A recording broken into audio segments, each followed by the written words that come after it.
Hello అండి, good afternoon. అందరికీ శ్రీరామనవమి శుభాకాంక్షలు అండి. నేను నైట్ పడుకునే ముందు 1 గ్లాస్ ఆఫ్ వాటర్లో 1 స్పూన్ సబ్జా నానబెట్టేసుకున్నానండి. అవి morning 2-3 drops lemon drops add చేసి అవి తీసుకుంటున్నాను. ఈరోజు త్వరగా లేచింది మా పాప, అందుకే ఇంకా ఫీడింగ్ తీసుకొని కొంతసేపు ఆడుకొని పడుకుంటుంది. తను పడుకునేలోపు వచ్చేయచ్చు. ఇంకా పాపకు స్కూల్ కూడా లేదు కాబట్టి చాలా త్వరగా వచ్చేసానండి. వాళ్ళు వాకింగ్ మళ్ళీ వెళ్ళిన తర్వాత పూజ చేసుకోవాలి కదా.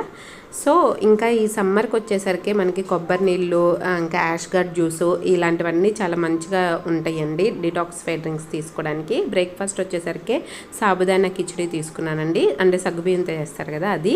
సో నేను చేసిన పానకం ఈరోజు, నేను ఇంకా పానకం వడపప్పు చేశానండి, అంతే. ఈరోజు పెద్ద స్పెషల్స్ ఏం లేవు. మేము ఇంట్లో పూజ చేసుకున్న తర్వాత మా ఇంటి పక్కన ఉన్న టెంపుల్కి వెళ్ళాము. మన ఇంట్లో ఎంత చేసుకున్నా కానీ టెంపుల్లో ఉండే పానకం టేస్ట్ వేరే కదా, అసలుకి చాలా టేస్టీగా అనిపిస్తుంది. సో థ్యాంక్స్ ఫర్ వాచింగ్ అండి. Please like, share, subscribe our channel.